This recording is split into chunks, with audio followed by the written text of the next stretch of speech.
Did you watch the last episode with Betsy and them? Mm-mm. Not at all. Mm-mm. You didn't rewatch it. I didn't rewatch it. No. Oh wow. Everything's off of memory. So what do you remember about that? What things stuck out to you? That people have gone through experiences and have grown a lot since the last time I actually got to hang out with. Well, Betsy is the one that I knew, so obviously it's Betsy. Yeah. She's gone through a lot of experiences that have helped, I guess, or influenced and changed her mentality. So, Bring your mic a little closer. is it too far? Yeah. Yeah, I mean, people grow up, right? And she's under different circumstances now than when I met her, and so I feel like a lot's happened since the last time I've seen her, and a lot of maturity. I saw a lot of experience being explained and stuff that's happened in her life. It's pretty cool. I do wish that I'd keep in touch with a lot more friends over the time that we've known each other, because it's easy to have life take over and you get distracted by other things and not be in touch as much as you want to with certain people. You know what I mean? Do you think that's important? I think it is important. With old friends? People you've moved on from? I think it's that have important moved on with, from you? well, people that I've moved on from, obviously, I don't, it's just different. I mean, sometimes it's not intentional, sometimes it is. So, with Betsy and I, it has been unintentional. I mean, she got involved romantically with someone, and that happens a lot. I see that a lot. So, Yeah. Yeah, it happens a lot. You'll lose a lot of Facebook and Instagram followers, girls. Don't fall in love. You ever notice that the single girls get all the fucking love, and the moment they announce that they have a boyfriend, it's like it's done. Unfollow. Yeah. Yeah, that's crazy. Yeah. I mean, But I gotta admit, that goes. I'm kind of like that. That's what I was just gonna say. That goes to show the pettiness of men. Because you do that. You do that with Instagram girls. I do that with Instagram models that never ever even will meet. Yeah. As soon as they're all kissing up on another dude, I'm like, I don't want to follow her no more. I'm just gonna see nothing but pictures of her fucking her dude, like all chiseled abs, and I don't want to see none of that. So I'm like, I'm cool. Put a shirt on, bro. Yeah. So I think this kind of goes back to what Betsy was trying to explain to us about how you and I are completely different and how I'm different than most men. See, even with my Instagram models, I get lost in their lives. I am interested. Don't get me wrong. I'm not a hypocrite. I do look at everything that page has to offer. Whatever she wants to show me, I'm going to look at that shit. That's just all there is to it. But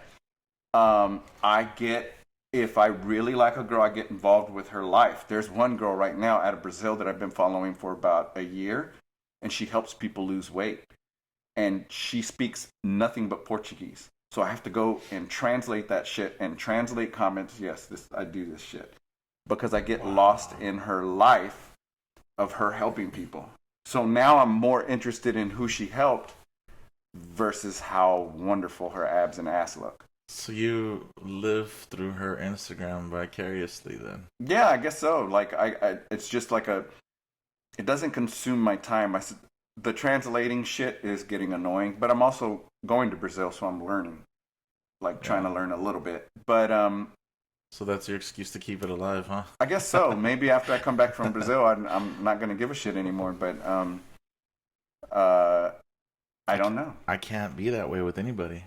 I don't get fascinated like that with anybody. It's weird. I don't care. Like, I feel like everybody has their own issues, but I'm also the type that doesn't get starstruck. Like if I meet a famous person, I don't care. It's like it's just another person. I seen a basketball player at a club one night, and I walked in there and I just gave him a dap, just so I could say that I gave him a dap, and that's it. That was the only thing. I didn't care what he was doing. I didn't even give a shit at all. It wasn't starstruck. It wasn't nothing like that for me. So even if it's a gorgeous woman, I will admire longer than I will that basketball player. That's for sure. But that's it. I don't know. I think there's something to be said about your subtle fist jab. I think there's something to be said about that. Because first you're acknowledging that he is in fact a celebrity and that you do care. Somewhat, right?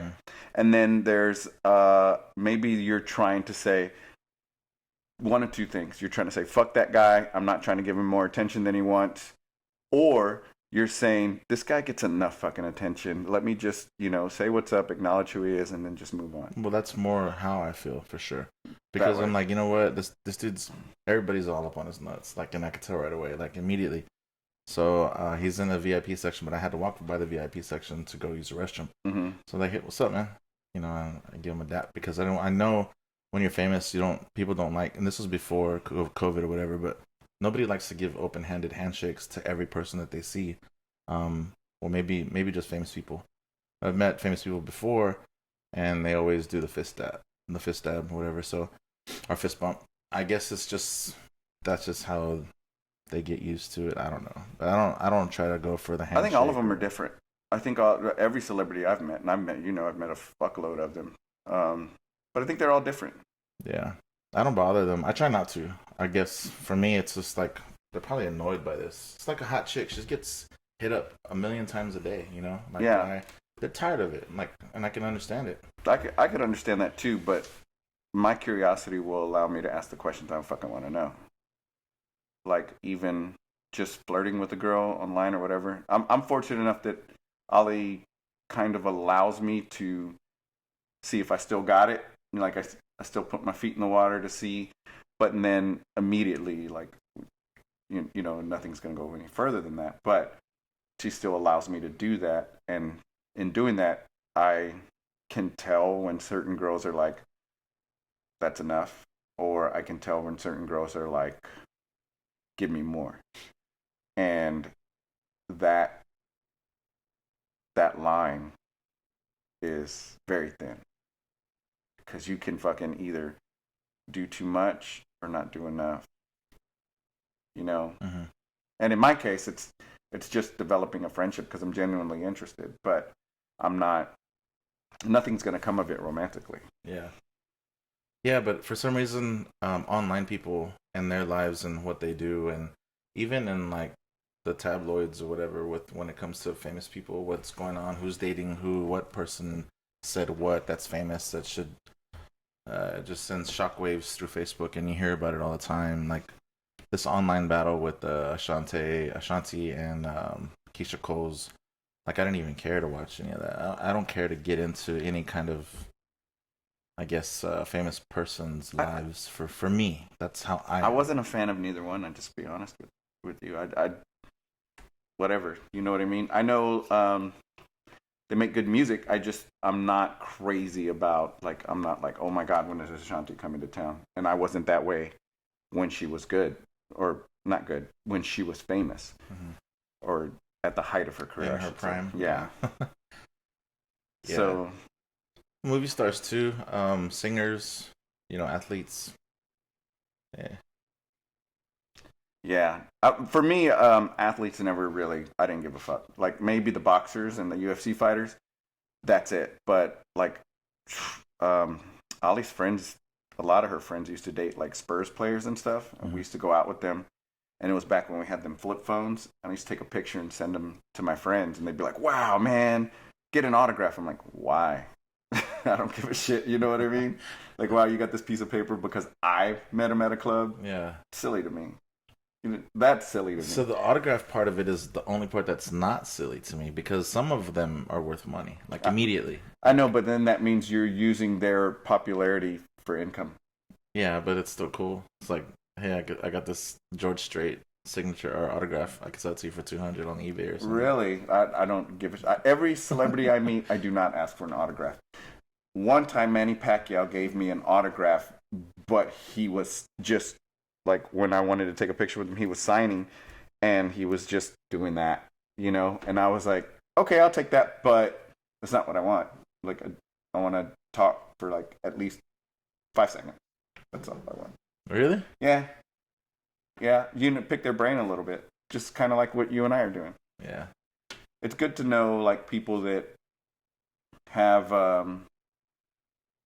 that problem of people lynching them. I'd much rather have the money and not the fame. Could you imagine being famous and broke? Like those people, like the Saved by the Bell guy, or like there's so many of them that are completely broke, but everyone knows who they are. Yeah. That sucks. A lot of athletes have gone that route too, though, right? Because of their money habits, I guess. And Yeah. or not movie stars, but like rappers that sucked or whatever. So But I think money management is a rarity, and Mhm. it's because it's not taught in school. I mean, I didn't learn money management until I fucked up real bad. So then I started like, oh, well, this security instrument does this does that. I can use this to manipulate that, and then it's kind of like it's like a spreadsheet that works, and it just works. So I think that money management is extremely important in people's lives because it has nothing to do with greed. It just has to be prepared for the wave that's going to come, like the tsunami, because it always does. Yeah. Right now, we're going to go through a depression. I guarantee it. We're going to hit a shit economy, and not because the new president or whatever like that. It's just a long time coming. Like bubbles eventually bust, and they slowly deflate, or they deflate immediately. And I think this one's going to be pretty hard. It's just a rolling effect. I think everybody has to go through hardships financially, and it kind of gives you, it teaches you for the long run, for sure. Yeah, so it's good. Yeah, it's a good experience, but it's good kick in the nuts. Yeah.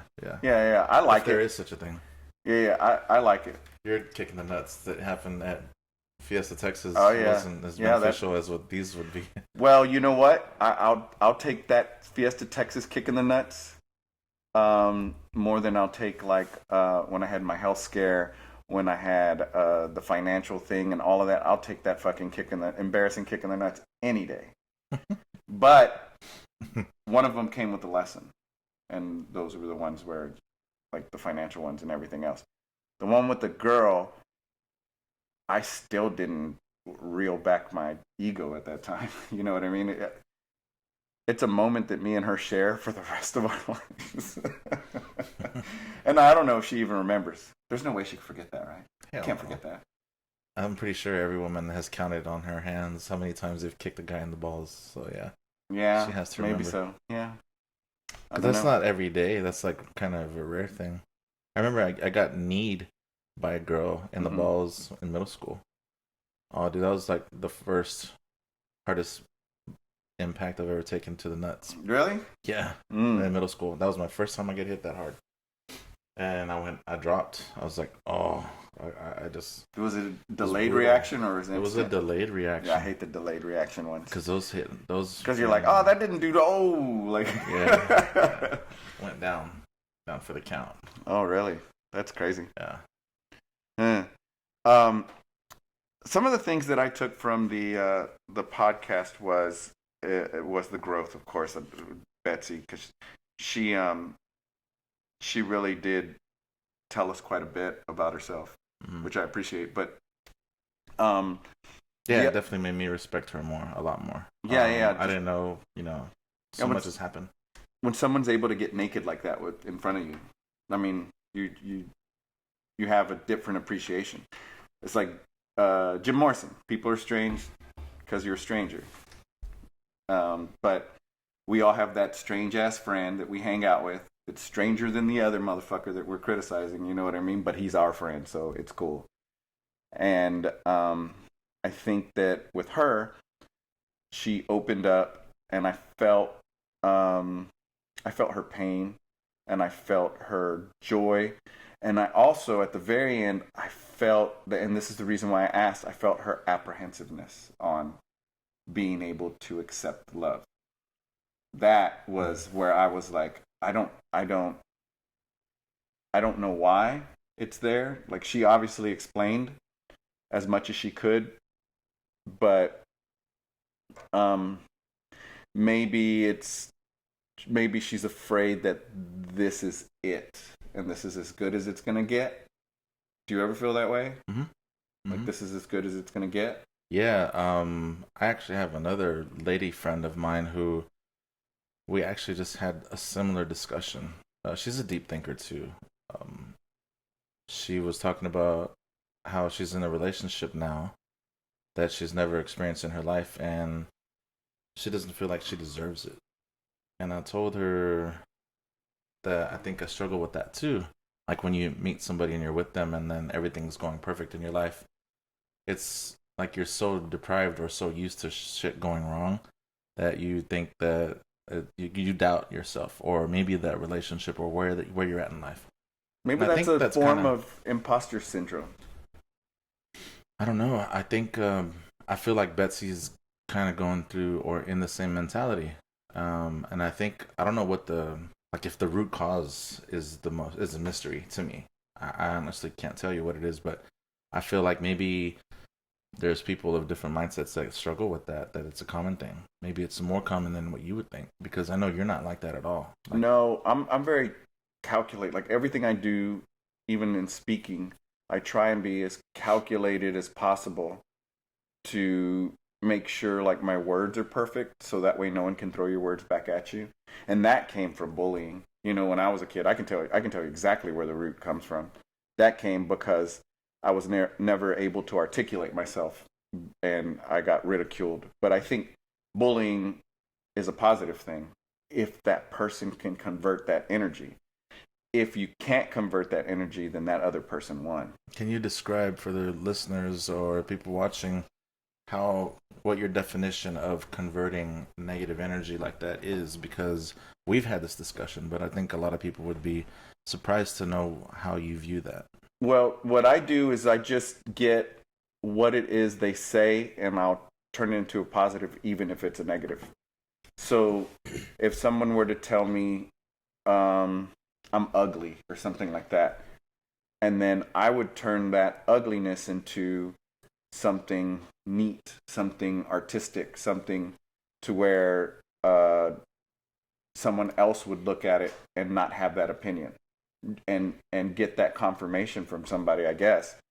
But if someone were to tell me I'm stupid, then I would take that and what particular subject we're talking about and rigorously dive into it. So that way, the next time it comes up, I won't be stupid according to that person on that subject. And I think that's the way I've always.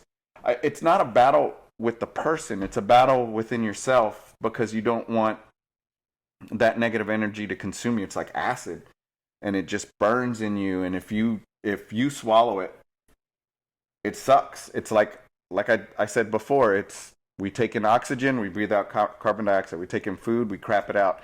All of that stuff deserves exhaust. So if you get something as powerful, it's like eating a big fat steak. You're gonna have to crap it out. Like that big fat steak, if it hurts you and you know that it hurt you, you're gonna have to work on transforming that energy to get it out. That's what I mean by converting it. Oh, okay. So literally, you're just trying to use our own biology and converting the energy or whatever. So like you said, an insult would be um, the reason for your research from that point on. If it felt I if it know met the need, I guess. I know I'm in the minority on this, but I think bullying is great. I think it's wonderful. It's a wonderful tool How so? because it can do one of two things, but that is always on the receiver. So if you're weak and you receive negative energy, then that negative energy is going to tear you down. And if you allow it to, then they won. I mean, it's just like checkmate. Like that was easy. Mm-hmm. And then there's people that can get that energy and convert it, and those are the people that succeed. Those are the people that get higher. They're always winning, I guess you could say, because it's no longer about the battle with that person. It's a battle within yourself. And guess what? If you lose to yourself, you still won. You know what I mean? Mm-hmm. It's everything is in the mind. I believe that everything, because our eyes filter everything, our ears filter everything. Perception is key. And I get a lot of people too. They're like, last night we were at dinner, and the person we were with said, "Do you like being right all the time? Like, how does it feel to be right all the time?" I said, "I'm not right. What it is it's a frequency inside of the universe, and that frequency is truth. And I tune to that frequency all the time. You do too, but maybe there's a lot of noise. Like there's a frequency and there's a lot of noise. What's the noise? Kardashian bullshit, feelings, emotions, TikTok dances, everything. But it's noise. Like, you know, people arguing about politics. It's noise. But the truth is not noise. And you know that. So when I tell somebody something like, they're like, wow, that makes a lot of sense. It's not because I'm right. It's because, and only because, subconsciously you have tuned to that frequency that I have. That's it. Because everything's perception. Everything. How you take things. Mm-hmm. Like, you get a flat. Ollie got a flat once, and she was like, I can't believe this. I'm having a terrible day. I was like, you have an awesome car that you could get a flat from. Just think of that. You don't have to walk. You don't have to ride a bike. You have a car with air conditioning. You happen to get a flat. That's a hazard of having that vehicle. Why are you thinking negatively? Mm-hmm. You can let things beat you up.